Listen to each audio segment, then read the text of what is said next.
ഒരാളെ പ്രണയിക്കുക, എന്നിട്ട് അയാളുടേതാണെന്ന് കാണിക്കാൻ ശാരീരിക ബന്ധം തുടങ്ങി പറ്റാവുന്ന എല്ലാ വഴികളും നോക്കുക. അതേസമയം തന്നെ വീട്ടുകാർ ഉറപ്പിച്ച ആളിന്റെ കൂടെ സ്വകാര്യ നിമിഷങ്ങൾ ചിലവഴിക്കുക. എന്നിട്ട് കല്യാണം അടുക്കുമ്പോൾ പതുക്കെ പ്രണയിച്ചവനെ ഇല്ലാതാക്കുക. ക്രൈം സീരിയലുകളിൽ മാത്രം കേട്ടുകേൾവിയുള്ള ഇങ്ങനൊരു സംഭവത്തിന് കേരളം സാക്ഷിയായത് അടുത്തിടെയാണ്. കാമുകനായ ഷാരോണിനെ കലനാശിനിയിൽ വിഷം കൊടുത്ത് കൊല്ലപ്പെടുത്തുമ്പോൾ തെല്ലും കുറ്റബോധം ഗ്രീഷ്മയ്ക്ക് അല്ല, കഷായം ഗ്രീഷ്മയ്ക്ക് ഉണ്ടായിരുന്നില്ല. ഇതിനെ തുടർന്ന് അറസ്റ്റിലായ ഗ്രീഷ്മ നെയ്യാറ്റിങ്കര അഡീഷണൽ സെഷൻസ് കോടതി വിധിച്ച വധശിക്ഷ റദ്ദാക്കണമെന്ന ആവശ്യവുമായി ഇപ്പോൾ ഹൈക്കോടതിയിൽ എത്തിയിരിക്കുകയാണ്. വിചാരണയ്ക്ക് ശേഷം അഡീഷണൽ സെഷൻ കോടതി പുറപ്പെടുവിച്ച വധശിക്ഷ റദ്ദാക്കണമെന്നാണ് ഹർജിയിലെ ആവശ്യം.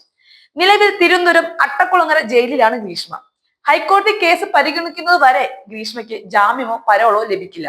വിവിധ കേസുകളിൽ ശിക്ഷിക്കപ്പെട്ടവർക്കൊപ്പം 11ാം നമ്പർ സെല്ലിലാണ് ഗ്രീഷ്മയെ പാർപ്പിച്ചിട്ടുള്ളത്. 4 പേരാണ് ഈ സെല്ലിലുള്ളത്. മുൻപ് വധശിക്ഷയ്ക്ക് വിധിക്കപ്പെട്ടവരെ ഒറ്റയ്ക്കുള്ള സെല്ലുകളിലാണ് പാർപ്പിച്ചിരുന്നത്. എന്നാൽ ഇപ്പോൾ സുപ്രീം കോടതി വരെ അപ്പീൽ പോയി വിധി ഇളവ് ചെയ്യാനുള്ള സാധ്യതകളുള്ളതിനാൽ സാധാരണ സെല്ലുകളിൽ തന്നെയാണ് വധശിക്ഷയ്ക്ക് വിധിച്ചവരെയും താമസിപ്പിക്കുന്നത്. രാഷ്ട്രപതിയുടെ ദയാഹർജിയും തള്ളിയ ശേഷമേ വധശിക്ഷയ്ക്ക് വിധിക്കപ്പെട്ടവരെ ഒറ്റപ്പെട്ട സെല്ലുകളിലേക്ക് മാറ്റുകയുള്ളൂ. സാധാരണ തടവുകാർക്ക് ലഭിക്കുന്ന പരിഗണനകൾ ജയിലിനുള്ളിൽ ലഭിക്കുമെങ്കിലും ഇവർക്ക് മറ്റു പ്രതികളെക്കാൾ കൂടുതൽ നിരീക്ഷണം ഉണ്ടാകും. ആൺ സുഹൃത്തായ ഷാരോൺ രാജിനെ ഗ്രീഷ്മ കഷായത്തിൽ കളനാശിനി നൽകി കൊലപ്പെടുത്തിയെന്നായിരുന്നു കുറ്റപത്രം. 2022 ഒക്ടോബറിലാണ് കേസിന് ആസ്പദമായ സംഭവം. ഒക്ടോബർ 14-ന് ഷാരോൺ രാജിനെ ഗ്രീഷ്മ വിഷം കലർത്തിയ കഷായം നൽകി കൊലപ്പെടുത്തിയെന്നാണ് കേസ്. ആശുപത്രിയിൽ ചികിത്സയിലിരിക്കെ ഒക്ടോബർ 25-നാണ് ഷാരോൺ രാജ് മരിച്ചത്. ഇതിനിടെ കഴിഞ്ഞ ദിവസം എഴുത്തുകാരി KR മീര കോഴിക്കോട്ടെ ഒരു വേദിയിൽ നടത്തിയ പരാമർശം സാമൂഹിക മാധ്യമങ്ങളിൽ ചർച്ചാ വിഷയമായിരുന്നു. പ്രണയത്തിന്റെ ഹൃദുഭേദങ്ങൾ എന്ന വിഷയത്തിൽ നടന്ന സംവാദത്തിലാണ് ഈ വിവാദ പരാമർശം KR മീരയുടെ ഭാഗത്തു നിന്നുണ്ടായത്. സ്ത്രീ സ്വാതന്ത്ര്യത്തെ കുറിച്ച് സംസാരിക്കുമ്പോൾ ഒരു സ്ത്രീക്ക് ഒരു ബന്ധത്തിൽ നിന്നും ഇറങ്ങിപ്പോവാനുള്ള സ്വാതന്ത്ര്യമില്ലാതാവുമ്പോൾ അതിന് തന്റെ പാർട്ട്ണറെ കൊല്ലുക മാത്രമാണ് ഓപ്ഷൻ എങ്കിൽ അതിനെ താൻ ന്യായീകരിക്കും എന്നാണ് KR മീര പറഞ്ഞത്.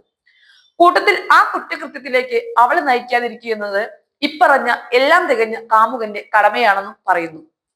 എന്തുകൊണ്ടാണ് ഇങ്ങനെ ക്രൈം ചെയ്യേണ്ടി വരുന്നത് എന്നതിനും മീരയുടെ ഭാഗത്ത് ന്യായമുണ്ട്. ഒരു സ്ത്രീക്ക് ദാമ്പത്യത്തിനകത്ത് സ്വാതന്ത്ര്യമില്ലാതെ വരുമ്പോഴാണത്രേ ഇത്തരത്തിലുള്ള ബന്ധങ്ങൾ ഉണ്ടാകുന്നത്. അത് രാജ്യത്തിനകത്താണെങ്കിൽ വിപ്ലവം ഉണ്ടാകുന്നത് പോലെ തന്നെയാണ് ദാമ്പത്യത്തിനകത്തും ഉണ്ടാകുന്ന പ്രശ്നങ്ങളെന്ന് മീര പറയുന്നു. ഒരു തരത്തിലും ന്യായീകരിക്കാൻ കഴിയാത്ത ഒരു വിഷയമാണ് ഗ്രീഷ്മ ചെയ്തത്. നന്നായി പഠിക്കുന്ന, ഭാവിക്ക് വാഗ്ദാനമായേക്കാവുന്ന ഒരാൾ ഇത്തരം ക്രൂരകൃത്യം ചെയ്യുമ്പോൾ പുതിയ തലമുറയെ കുറിച്ചുള്ള ഭയം ഒന്നുകൂടി കൂടുകയാണ് ഇപ്പോൾ.